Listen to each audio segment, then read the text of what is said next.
Hello friends, good morning. कैसे हैं? तो फ्रेंड्स, आप लोगों के काफ़ी रिक्वेस्ट, कई सारे एसएमएस, ढेर सारे और कमेंट्स जो मेरे इंग्लिश वाले वीडियो में दिया गया, तो मैंने यह निर्णय लिया कि क्लास 10th क्लास के बच्चों के लिए जो सीबीएसई में पढ़ रहे हैं उनके लिए एसएसटी का वीडियो बनाऊं। फ्रेंड्स, मैं अपने बारे में ज़्यादा नहीं, बल्कि मैं ये बता दूं कि मैं प्रोफेशनली एसएसटी का टीचर रहा हूं, क्योंकि मेरा जो क्वालिफिकेशन है, ग्रेजुएशन मैंने ज्योग्राफी ऑनर्स और एमए मैंने इंग्लिश से किया। तो इंग्लिश मेरा शौक रहा है, जबकि प्रोफेशनली मैं एसएसटी का टीचर रहा हूँ। तो स्पेशल मैं ज्योग्राफी कर रहा हूँ। बहुत सारे जगह मैंने पढ़ा है, इंडिया के कई सारे सिटीज़ में, लेकिन लास्टली मैं दिल्ली से रहा और दिल्ली में मैंने पढ़ा है, तो ज्योग्राफी का ज़्यादा है। लेकिन मैं हिस्ट्री भी पढ़ाने का बहुत कोशिश कर रहा हूँ और किया, बहुत हद तक सफलता भी मिली। लेकिन जो बच्चे हैं जो पास आउट हो चुके हैं, तो उन लोगों ने मुझे रिक्वेस्ट किया अपने छोटे भाई बहन के लिए या और लोगों के लिए कि सर आप एसएसटी का भी बनाएं। तो बच्चों, मैंने एसएसटी के लिए तैयार किया। तो एसएसटी में जो 4 सब्जेक्ट होते हैं, हिस्ट्री, ज्योग्राफी, इकोनॉमिक्स और पॉलिटिकल साइंस। तो इसमें हिस्ट्री जो होता है कि लोग कह रहे हैं कि हिस्ट्री में बच्चे इंटरेस्ट नहीं लेते हैं। अब क्यों नहीं लेते? क्योंकि उन्हें कहते हैं कि रटना पड़ता है। ऐसा कुछ नहीं है रटने के लिए, बशर्ते कि हिस्ट्री में अगर कंसेप्ट समझ में आ जाए तो फिर यह रटने नहीं, बल्कि इसको देखते ही ऐसा टर्म को ध्यान में आते ही वो सारी चीज़ें नज़र आने लग जाती है। तो फ्रेंड्स, मैं आप लोगों को आज से हिस्ट्री का फर्स्ट चैप्टर स्टार्ट कर रहा हूँ। आप गौर करेंगे कि इस चैप्टर में क्या बताया गया है और क्या है। तो इस फर्स्ट चैप्टर जो हिस्ट्री का है वो है the rise of nationalism in Europe. अब यहां में है कि यूरोप में नेशनलिज्म का राइजिंग हुआ, यानी कि उदय हुआ। तो हमें यह भी तो समझना है कि नेशनलिज्म जब नहीं था तब यूरोप की क्या हालत थी। इस चीज को लिए जैसे ही आप first chapter the rise of nationalism in Europe आप उलटते हैं, तो आपको ये तस्वीर जो सामने दिख रही है, यही तस्वीर उसमें फर्स्ट चैप्टर में। यह पिक्चर जो है एक बहुत बड़ा फ्रेंच के आर्टिस्ट जिसका नाम फ्रेडरिक शोरियो है, उन्होंने ये तैयार किया। उन्होंने 4 पिक्चर बनाया। उस चारों पिक्चर में फर्स्ट पिक्चर यही है। यह जो था उनका जो एक विजन है, जिसको विजुअलाइज करने की कोशिश किया है, यह इमेजिनरी है, काल्पनिक है। और यह किस प्रकार की कल्पना है? तो उटोपियन विजन है। उटोपियन विजन वो विजन होता है जो पहले ऐसा कभी नहीं हुआ और ऐसा होने की एक कल्पना किया जा रहा है।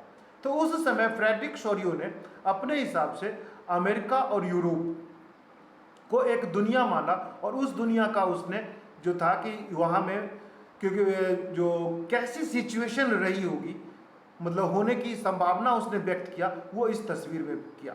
लेकिन फ्रेंड्स, हमारा चर्चा था कि नेशनलिज्म से पहले यूरोप की स्थिति क्या थी। What was the condition of Europe before the rise of nationalism.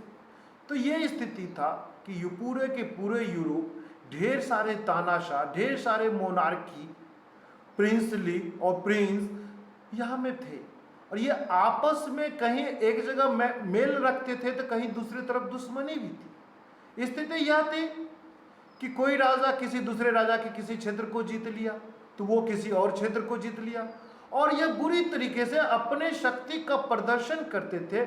और बेचारी जनता इसमें एक पपेट की तरह, एक कठपुतली की तरह था। कभी उन्हें राजा मानना है तो कभी उन्हें राजा मानना है, कभी उनके हिसाब से चलना है कभी उनके हिसाब से चलना है। और इस तरह से वो थे। उन्हें लग रहा था कि हो क्या रहा है, कैसे हमें शांति मिलेगी, कैसे हम किसी एक ही राजा के अंदर होंगे, हम सारे एक देश के लोग। क्योंकि एक देश भी किसी एक राजा के अंदर नहीं था, एक देश के ऊपर भी कई कई राजा शासन करते थे कि देश के पूर्वी भाग पर इस राजा का शासन है, पश्चिमी भाग पर इस राजा का शासन है, उत्तरी भाग पर इस राजा का शासन है, यानी कि बुरी तरह से बिखरा हुआ था। लेकिन इस यहाँ में परेशानी किसको थी? सबसे ज्यादा एक्सप्लोटेशन किसका हो रहा था? तो यहाँ की जनता की। इसलिए ये जो नेशनलिज्म की जो राइजिंग हुई है यूरोप में, ये जनता नहीं किया। आखिर कहा जाता है कोई भी चीज का अंत होता है, तो यही अंत हुआ। उन्होंने एक्सप्लोट होते होते होते सोचा कि नहीं, अब कोई ना कोई उपाय निकालना होगा। तो इसी से यूरोप में जो नेशनलिज्म की फीलिंग क्रिएट हुई। तो इसकी शुरुआत फ्रांस से हुई, जो हम आगे पढ़ेंगे। तो इस पिक्चर में जो फ्रेडरिक सोरियो ने जो ये पिक्चर बनाया, इस पिक्चर में क्या दिखाया जा रहा है फ्रेंड्स? जब आप देखेंगे, इस पिक्चर को देख रहे हैं, तो इसमें दिख रहा है कि सबसे पहले एक स्टैचू ऑफ लिबर्टी है। इसके दोनों हाथ में दो चीजें हैं, एक हाथ में टॉर्च है। तो सोरियो ने यहां हमें बताया कि ये टॉर्च ना एनलाइटमेंट का काम कर रहा है। तो स्टूडेंट्स, आपको पता है एनलाइटमेंट क्या होता है? एनलाइटमेंट होता है प्रकाश, एक दिमाग, एक ज्ञान का उदय होना। जो आपस में एक दूसरे के लिए मारामारी करते थे, एक दूसरे को खून के प्यासे होते थे, यहां में सबको एक नए ज्ञान का उदय हो गया। जो स्टैचू ऑफ लिबर्टी के हाथ में टॉर्च है, उस टॉर्च से, क्योंकि टॉर्च का हम प्रयोग कब करते हैं? जहां में डार्कनेस होता है, अंधकार होता है, तो क्या करते हैं? डार्कनेस को हटाने के लिए, रिमूव करने के लिए टॉर्च का प्रयोग करते हैं। ठीक उसी प्रकार जो मोनार्की सिस्टम के अंदर थे, वहां से क्या हुआ? तो एनलाइटमेंट ऑफ जो टॉर्च का जो एनलाइटमेंट हुआ, हमारे अंदर एक नई ज्ञान हुआ कि हम अब तानाशाह, हम मोनार्की सिस्टम को अब एक्सेप्ट नहीं कर सकते। जबकि दूसरी तरफ था charter of rights of man, कि लोगों के अधिकार, सबको अधिकार मिले। क्योंकि इस समय मोनार्की सिस्टम था, तो अधिकार की बात जब आती है तो सबको अधिकार नहीं था, कुछ ही लोग, खास लोग थे जिन्हें अधिकार मिला था। ठीक है फ्रेंड्स, तो ये देखा गया। इसमें उसके बाद देखा गया कि एक लंबी श्रृंखला लोगों की बनी हुई है। इसमें इसको फ्रेडरिक सोरियो ने लॉन्ग ट्रेन के रूप में बताया। तो ट्रेन ही यहां में एक श्रृंखला बताता है। तो फ्रेंड्स, इसी को हम आज देखते हैं। तो इसमें यही है कि फ्रेडरिक सोरियो जो एक फ्रेंच आर्टिस्ट था, उसने 4 सीरीज का प्रिंट को विजुअलाइज किया, जो उसकी कल्पना की थी। कैसी कल्पना? तो डेमोक्रेटिक सोशल रिपब्लिक, यानी कि लोकतंत्र, एक संघ का उसने मतलब उसे कहा।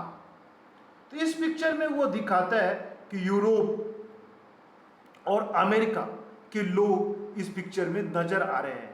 तो यूरोप और अमेरिका के जो लोग हैं, सब लोग, चाहे वो मेन हो या वुमेन हो, यानी कि स्त्री और पुरुष, सारे एज के, बच्चा, बड़े, यंग, सारे लोग। इसके अलावा सारे क्लास, अमीर, गरीब, दूसरे कोई भी एथनिक ग्रुप के हो, किसी भी जाति के हो, सारे लोग थे। और वो मार्च कर रहे हैं, आगे बढ़ते जा रहे हैं एक लंबी श्रृंखला बना करके, और स्टैचू ऑफ लिबर्टी के सामने वो प्रार्थना करते हुए निकल रहे हैं। अब कह रहा है कि स्टैचू ऑफ लिबर्टी जो हम देख रहे हैं, इससे कह रहा है कि इसको हमें अगर याद करें, तो जब अगर 9th क्लास में हम आपने पढ़े होंगे, तो वहां में फ्रेंच रिवॉल्यूशन के बारे में बताया गया। तो फ्रेंच रिवॉल्यूशन को पर्सोनिफाइड किया गया था एक लिबर्टी फीमेल फिगर के रूप में, इसलिए यहाँ पे स्टैचू ऑफ लिबर्टी भी एक फीमेल फिगर के रूप में है। तो इसमें दिखाया गया कि उनके दोनों हाथ में, एक हाथ में टॉर्च ऑफ एनलाइटमेंट है, जो लोगों के अंदर एक ज्ञान प्रकाश कर रही है, यानी कि ज्ञान का उदय कर रहा है। और दूसरे हाथ में उनके चार्टर ऑफ द राइट है, जो लोगों को वहां में एक अधिकार मिल रहा है। उसके बाद यहाँ में फोरग्राउंड एक वर्ड यूज किया गया है। तो बच्चों, आपको यहाँ जानना होगा कि 2 वर्ड होते हैं, ये दोनों एक दूसरे के एंटोनिम्स हैं। एक होता है फोरग्राउंड, एक होता है बैकग्राउंड। तो बैकग्राउंड होता है तो तस्वीर के पीछे, और फोरग्राउंड होता है तस्वीर के आगे। तो यहां में दिखाया गया कि इस तस्वीर के आगे, फोरग्राउंड में जो दिखाया गया कि किसी चीज को नष्ट होने की बातें बताई गई। किसका नष्ट हो रहा है? तो एब्सोल्यूटिस्ट का नष्ट हो चुका है, यानी कि जो मोनार्की सिस्टम था, वो डिक्टेटरशिप सिस्टम था, जो राजा महाराजा थे, उनका अंत हो चुका है। उनका सारे सिंबल्स जो बिखरा पड़ा है, सब कुछ वहां में आप पिक्चर में गौर से देखेंगे तो उसमें कई सारे उनके क्राउन है ना, बहुत सारे चीज जो टूटी फूटी हुआ, गिरा हुआ है। और यहाँ में बता रहा है कि जो सोरियो का जो यूटोपियन विजन था, यूटोपियन विजन जो पहले भी मैंने चर्चा किया, एक ऐसा विजन जो पहले कभी नहीं हो रहा हो और अब हुआ हो, उसके बारे में। उसके बाद बताया कि जो लोग जो है एक समूह में बटे हुए, समूह किस बात को रखा? अलग अलग देश के लोग हैं, उन सबका अपना अलग अलग एक झंडा है जो उनको आइडेंटिफाई कर रहा है, साथ साथ अपना एक नेशनल कॉस्ट्यूम को यूज कर रहे हैं। और एक जुलूस में, प्रोसेशन जो होता है फ्रेंड्स, जुलूस होता है, और वहां से स्टैचू ऑफ लिबर्टी से प्रार्थना करते हुए आगे निकल रहे हैं। तो उनके आगे निकलने में कह रहा है कि यूनाइटेड स्टेट और स्विट्जरलैंड, चूंकि यहाँ तो डेमोक्रेसी ऑलरेडी आ चुका था, तो डेमोक्रेसी जब ऑलरेडी आ चुका था तो इसलिए ये स्टैच्यू ऑफ लिबर्टी से आगे निकल चुके हैं, जबकि फ्रांस यहां में पहुंचने की कोशिश कर रहा है। यानी कि फ्रांस यहाँ और यहाँ में वो अपने ट्राई कलर झंडा के साथ जो है वह स्टैच्यू के पास पहुंच चुका, क्योंकि फ्रांस में रिवोल्यूशन हो चुका था। ठीक है, तो रिवोल्यूशन हो चुका था तो क्या हुआ, मोनार्की सिस्टम को एंड किया, और मोनार्की सिस्टम एंड किया तो वहां रिवोल्यूशन ने डेमोक्रेसी ले आया। फिर उसी प्रकार फ्रांस का फॉलो करते हुए जर्मन के लोग ने भी ब्लैक रेड गोल्ड फ्लैग लेकर के चल रहे हैं कि शायद इन्हें भी अपना एक सपना है कि हम भी पूरे देश, क्योंकि जर्मनी भी कई सारे टुकड़े में बटा हुआ था, तो सारे जर्मन स्पीकिंग लोग जो है आशा कर रहे हैं कि एक राजा के अंदर, एक शासन के अंदर हम आ जाए। ऐसा किया गया कि मतलब ऐसा कल्पना किया गया। ठीक है, तो जर्मनी जो चल रहा है, तो जर्मनी के साथ साथ और भी देश के लोग उसके पीछे, तो ऑस्ट्रिया है, किंगडम ऑफ 2 सिसिली स्टेट्स, फिर लोम्बार्डी है, पोलैंड है, इंग्लैंड, आयरलैंड, हंगरी और रसिया, ये भी इनके पीछे पीछे हैं। यानी कि सब के सब एक डेमोक्रेसी की तरफ बढ़ रहे हैं। यानी कि लोगों के अंदर एक नए ज्ञान का उदय हो रहा है कि मारकाट सब दुनिया नहीं चल रहा है।